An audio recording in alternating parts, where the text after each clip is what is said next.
Нумерология – бұл ғаламның құпияларын сақтайтын қара сиқырдың бөлігі. Иллюминати сиқырлы сандардың құпиясын біледі, және олар оны зұлымдық үшін ашық қолдануда. They know the secrets of numbers, and so they use numbers. The Prophet ﷺ, when they used magic on him, they blew on 11 knots.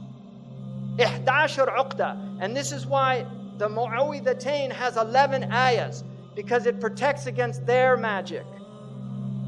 So this is real stuff, people. I'm not making this up. This is real stuff. Because 11 is the devil's number. Because 11 is one beside one. And you will notice that in their numerology, they use 11 a lot. And they like multiples of 11. 11, 22, 33, 66. They like these multiples. The number 23 in numerology is one of their numbers.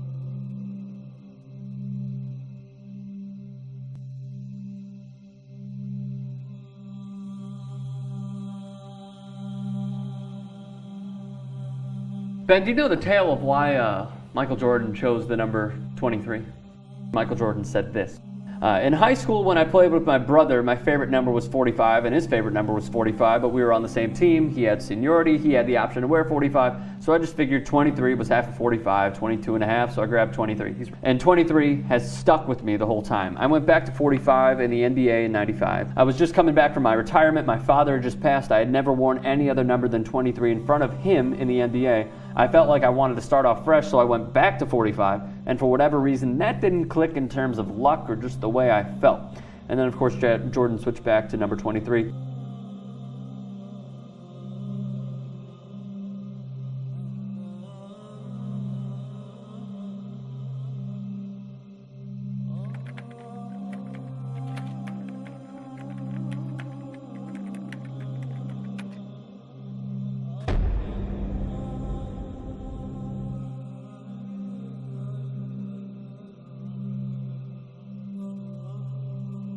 Number 23, a heart-wrenching odyssey into paranoia, and the most horrifying metamorphosis ever told. I'm buying this for you.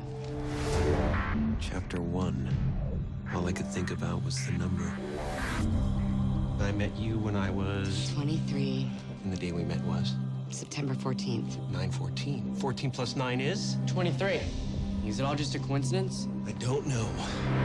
I was born at 11:12 p.m. 11 plus 12. 23. My birthday, 2/3. Driver's license, social security number. It's all 23. It's imitating my life. You've concerned yourself with minutia, and you've drawn wild conclusions from them. The number. What does that mean? You know.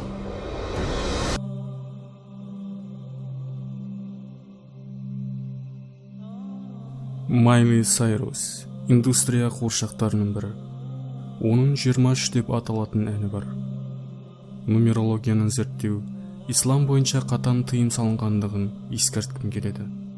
Бұл сандардың мәнісін білмейміз, дегенмен олардың бұл сандарды қалай қолданып жатқанын көрсетеміз. Сіздерге өтініш, бұл саланы зерттемеңіздер. Олардың көп қолданатын сиқырлы сандарының бірі 7 саны. Ариана Грандидің 7 сақина атты әні бар.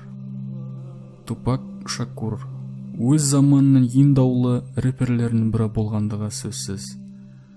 Өмірінің соңында ол музыка индустриясына қарсы сөйлей бастады. Өмірден өткеннен кейін шыққан оның соңғы альбомы Don Illuminati 7 күндік теория деп аталады.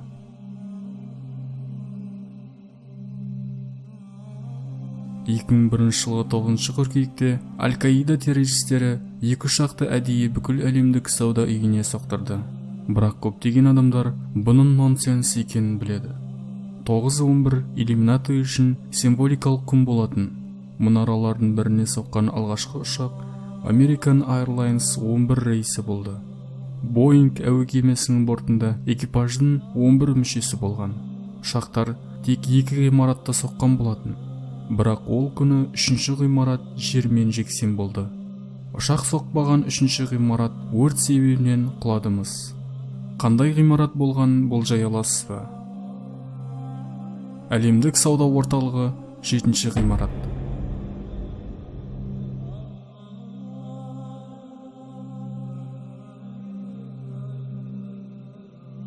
Ол күні иллюминаты нумерологиямен қалағанша айналысқан болатын.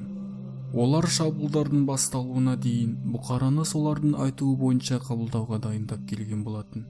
Олар сублиминалды хабарламаларды қолданады.